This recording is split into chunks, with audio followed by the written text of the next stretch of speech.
Live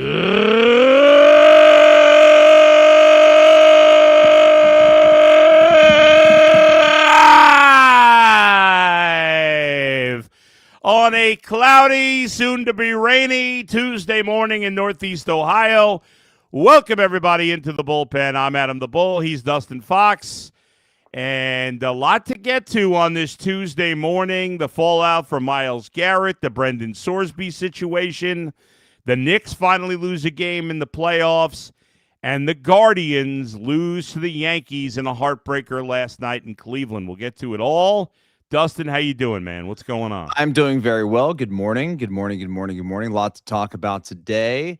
I did stay up and watch the NBA Finals last night. That was awesome. The Guards had a tough loss there late. It was a tremendous performance, but couldn't get it done. Fun game to watch.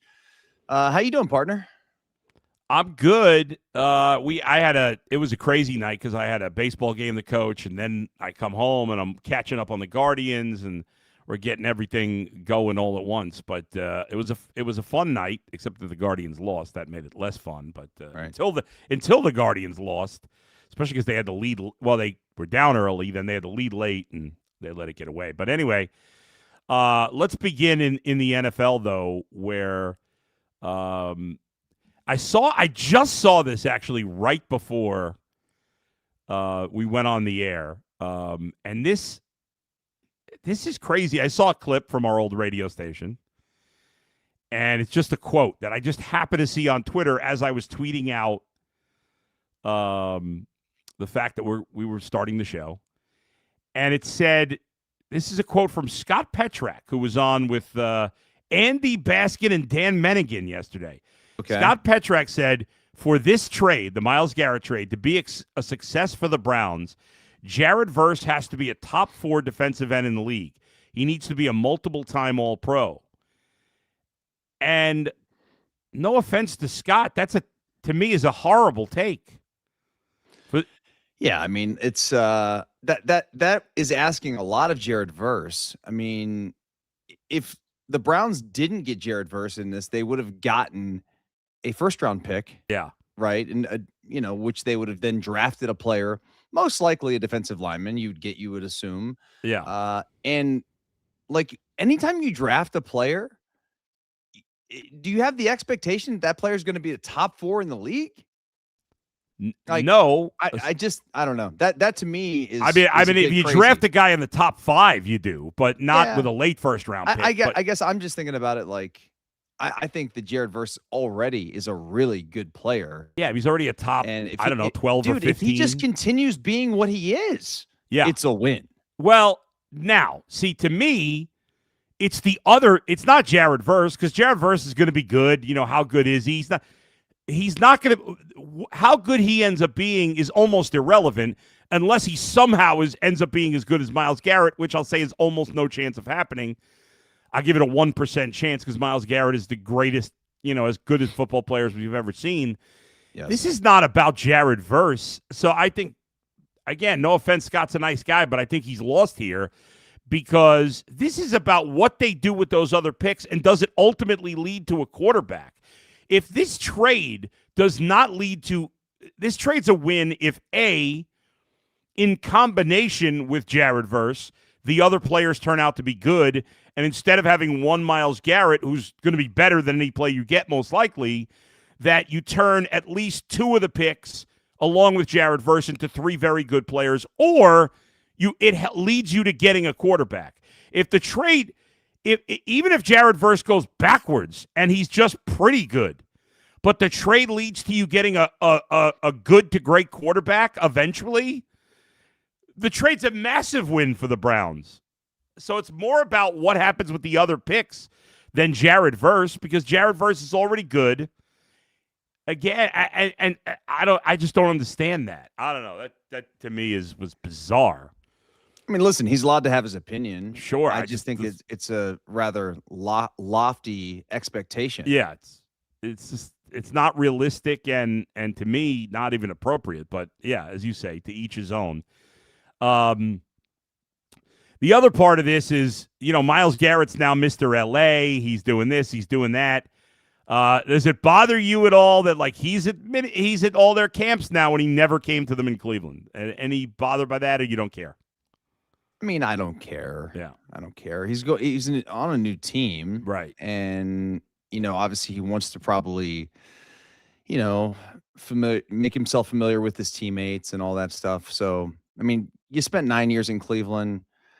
He's a Hall of Famer. Like the guy, I didn't think he needed to be here. I get from his standpoint now wanting to be there in Los Angeles because it's a contender, and if you want to be a leader on a team that's a contender, you got to go a little bit more above and beyond, if you will. Yeah. So no, doesn't bother me. Last thing, Myles Garrett. Yesterday on UCSS, Mikey McNuggets asked the question, is it a big deal that basically nobody commented? None of the Browns defensive players commented on social media about the Myles Garrett trade. I think one player did. Is that say anything? Like in a way where they're upset? Well, no. Or like more like goodbye or what? More like it didn't. Like a lot of times, a player gets traded. Like, oh, I can't believe he's out of here. He's our guy, and nobody said that really with the Browns. I mean, I think it's a little surprising, I guess.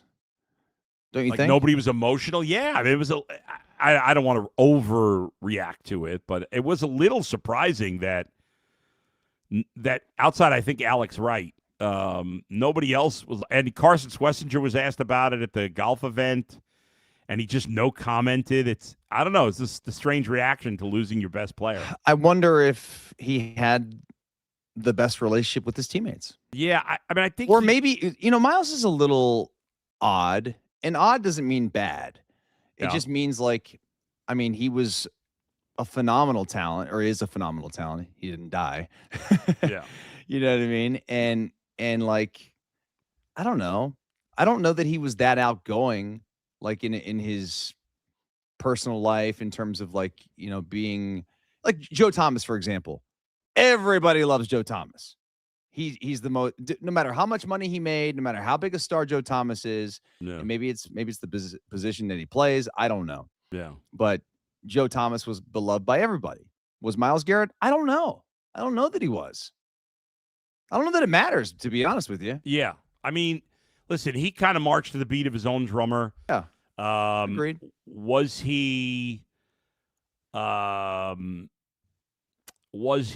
the greatest teammate in the locker room? I think he was a good teammate. I think he didn't off the field necessarily lead by example. He was just such a freak talent that, we've heard a lot about him, like kind of sleeping in meetings, and he misses a lot of off-season stuff. None of it's a huge deal, but I don't know. Maybe that factored into some of the players' lack of reaction. Let's move on to another football topic, and it's Brendan Sorsby. How things have changed since your buddy Maurice Clarett tried to fight to get in the NFL. Now players are fighting to stay out of the NFL. Sorsby was offered a ton of money to play at Texas Tech. He gambled when he was at Indiana on Indiana games. The NCAA suspended him. A local judge in Lubbock, Texas, stayed the suspension. It's going to go back to the federal courts. The NCAA appealing. This is a messy situation, but it's wild how players are now fighting to stay in college football because they make a lot of money. And Sorsby wants to raise his draft stock as opposed to going in the supplemental draft. I get it. I do. I guess this is just a very slippery slope in terms of who controls the college football landscape? Is it a local judge in Lubbock, Texas? I mean, where do we go from here? Yeah, the whole situation's mad. First of all, I don't understand how he bet on games while at Indiana. Like, how is he even eligible to play? I mean, he should be banned from college football. Yeah. I don't think that he should be banned from the NFL. I don't think that he should be banned from, earning a living playing football. Yeah. This is not I don't know. I mean, if he had he been in the NFL and bet on NFL games that he was playing in or on the team that he was playing for, yeah, okay. His career would be over. Yes, listen, it would be like a Pete Rose deal. Yeah, this whole thing is ridiculous. We just saw Emmanuel Clase and Luis Ortiz. Their careers are over. Done. This guy's going to get a 2-game suspension? That's insane. It's completely ridiculous. The judge is way out of line. I think he'll get overruled, but when does he get overruled? Is he going to play? I don't think so. I would assume it. I don't know how the court system works. The whole thing's a mess, but it sets a bad precedent if he's allowed to play after a 2-game suspension. That's just really bad. And I don't know. Does the NFL suspend him too? It is separate college in the NFL, but he's got to be on there's no tolerance for him even at the next level. How good a player is he? How good do you think he's going to be? Do you think he could be a first-round pick next year? I think he could be. Yeah. I think he could be. He needs to play well. Yeah. I don't think he was going to be a first-round pick in this supplemental draft. No, probably not. There's certainly baggage that comes along with, selecting him in the draft. Yeah. It only helps him to be able to play. Let's be honest. But this is crazy.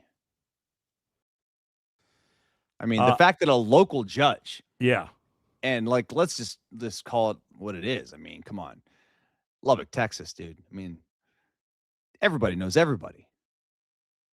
Yeah. A lot of oil money. A lot of money there. A lot of oil money. I'm just saying. I'm not saying, but I'm just saying. Yeah.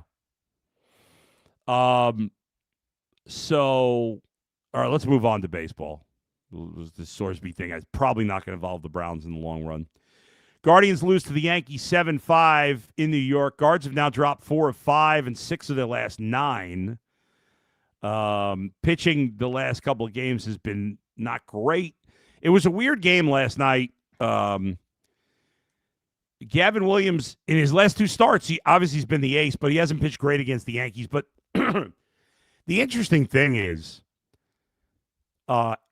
he was nasty, and he just made 2 huge mistakes in this game. First of all, in the first inning, the pitch he threw to Paul Goldschmidt that he hit it out for the 2-run homer was a terrible pitch. It just hung up there right in the sweet spot. And then the pitch that, who hit the other home run? Oh, Ryan McMahon, which they called a double, and then they changed it to a home run. Also, it was a ball that didn't dip like he wanted, and it just kind of hung up in the middle of the plate. Mm-hmm. Besides that, he was lights out, but those 2 big home runs accounted for the 3 of the 4 runs. A little sloppy defense led to the 4th run. But the Guardians took the lead when Angel Martinez hit the 2-run homer in the bottom of the 6th, so they had a 4-3 lead. Colin Holderman and Tim Herron did a great job, but Hunter Gaddis in the 8th just killed the Guardians, giving up those 3 hits in the run. Cade Smith comes in. They turn a wild double play to get out of it. Then he pitches in the 9th, was just completely nasty. Struck out the side. Guardians blew some opportunities late in the game. The Guardians had a great chance to score in the 8th inning with the game tied at 5. After the Yankees had tied it in 5 in the top of the 8th, the Guardians had first and second with only 1 out, with Bazan and Ramirez coming up, and the Yankees brought in Tim Hill, and he got the job done, got Bazan to pop out and Jose to fly out down the line. And really, the Guardians didn't do anything after that. Their only other base runner was Angel Martinez walking in the 10th, and Cody Bellinger came through with the big hit. Sean Armstrong's not been very good. He gives up the big hit in the 10th, and the Guardians lose. I did not like the Guardians, Stephen Vogt. I did not like pinch hitting for Kyle Manzardo in the, I think it was the bottom of the 5th, right? Hoskins hit for Manzardo. I don't like making that change early in the game. And it also led to a situation where even though he got 2 hits in the game, you had to let Patrick Bailey bat in the 10th, and he's a terrible hitter. And I know there's some frustration for the fans. You had Bo Naylor. He was terrible, and then you traded for Patrick Bailey, and he can't hit either. And I'm frustrated by it, too. I know Bailey's a good defensive catcher, but they're getting 0 production there. By the time he hit the 11th, I guess you could have hit Hedges, but it was a lefty Bailey against the righty. And then Hedges has been a better hitter than Bailey this year, but Well, I got a question for I you. still didn't love it. Yeah, go ahead.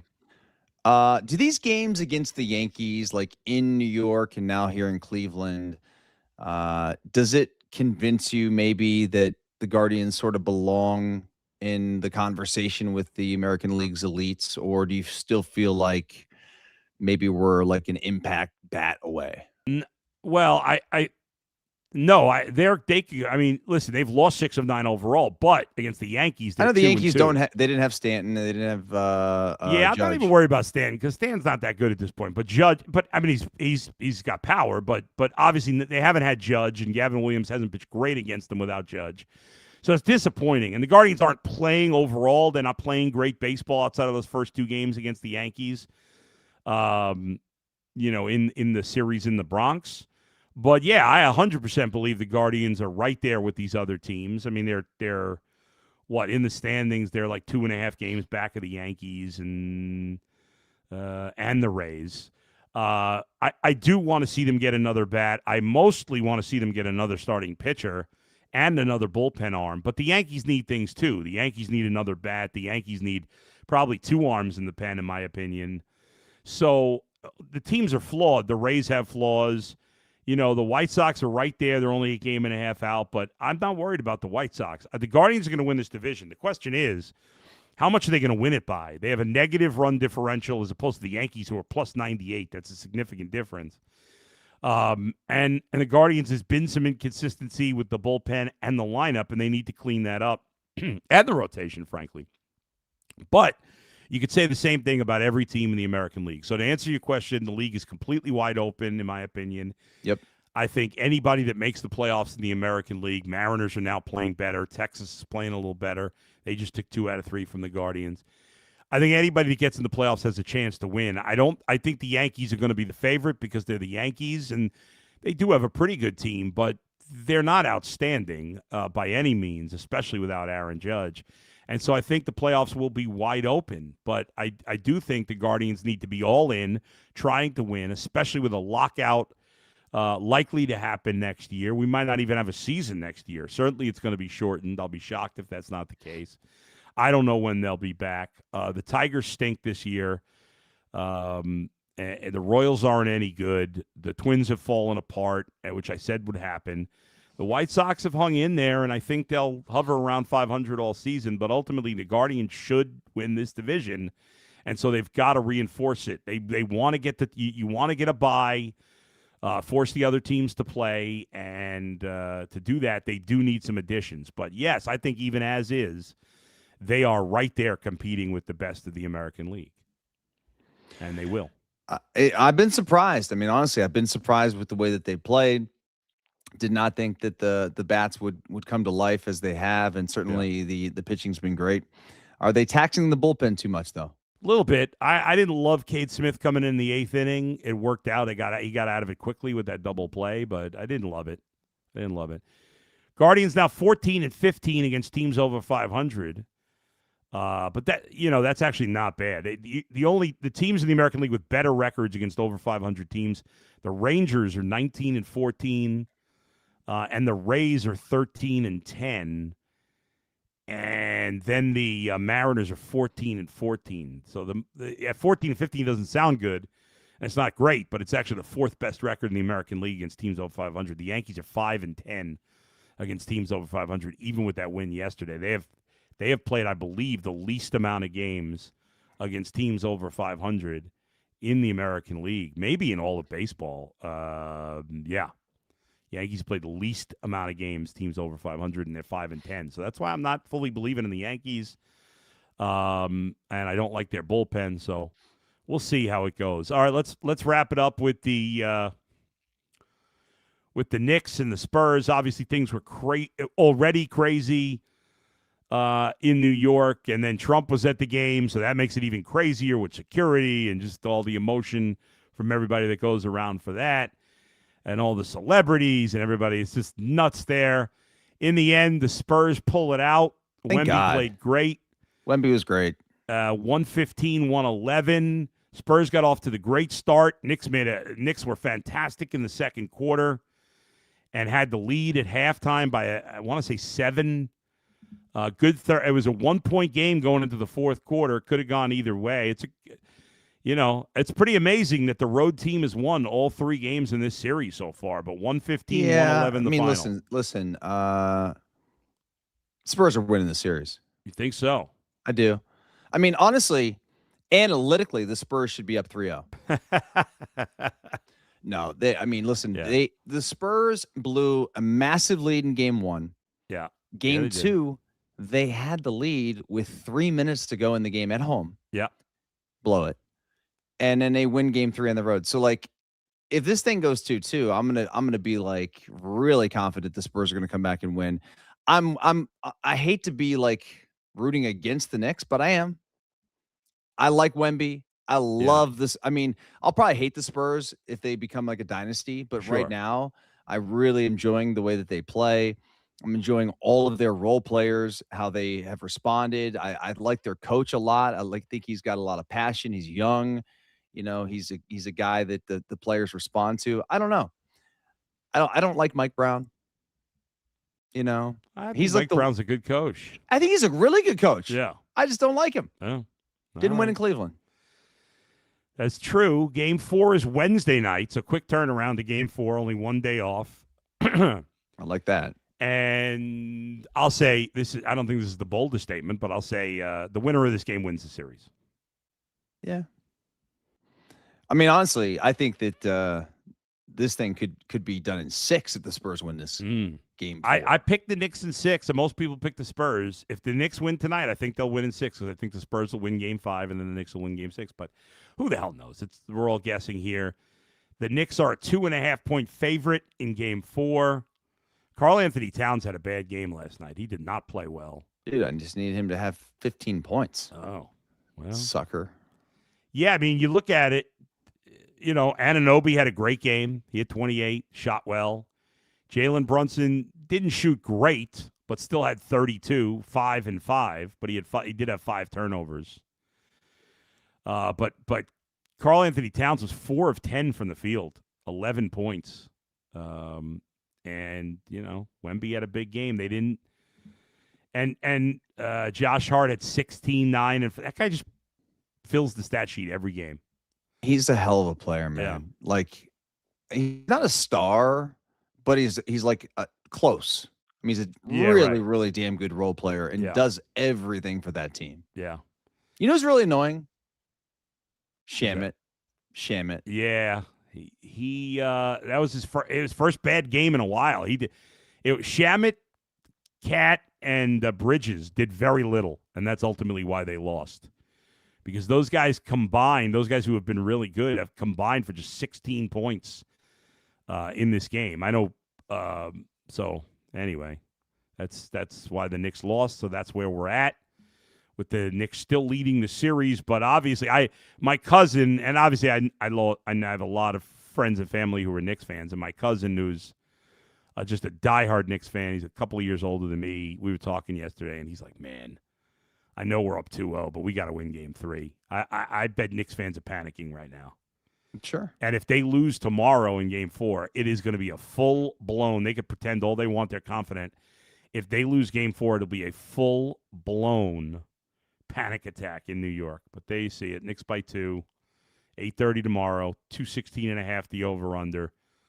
We'll see what happens, see if the Knicks could bounce back. All right, everybody, thank you for joining us today. Thanks to Drew and Ernie for producing today. Dustin and I will be back live tomorrow after game 2 of Guardians-Yankees, because we're both going out of town on Thursday. So we'll be back on tomorrow. Can you believe it? It's going to be my 1-year anniversary of you marrying us. Wow. It doesn't seem like it's been a year. That is strange. We're going away for our anniversary. In my mind, it was the end of the summer, but no, it's the beginning of the summer. June 14th. Wow. I can't believe it. Yeah. It doesn't feel like a year ago. That's cool. It definitely feels like a year ago for me. All right. We're going to Amelia Island in Florida. Where is that? Off the west coast? It's north of Jacksonville. It's I've never been, but a buddy of mine is the shocker tennis pro at the Ritz-Carlton there. So I'm going to get some tennis in as we get a little time away at the resort. So does Sarah play too? She does, but she's a little bit banged up right now, battling an injury to her she's on the IL. Her hip. Yeah, she's on the IL right now. All right, so she's out. She's out. Maybe some massage time for her. Oh yeah. Yeah, that'll be nice at the fancy. How about resort. a massage time for both of us? Couples massage. Couples massage. There you go. Yeah. That's the way to go. All right. Well, happy anniversary. Have fun. Thanks, man. We'll talk tomorrow. More about that. Sounds good. But we'll be on tomorrow, back live at 8:30. Until then, we'll talk. I'll be on UCSS today. You're on UCSS tomorrow? Tomorrow. Yes, sir. We'll talk to you later where else. But right here in the bullpen with Bull and Fox. Brought to you by Bet Rivers. See you, everybody. Peace.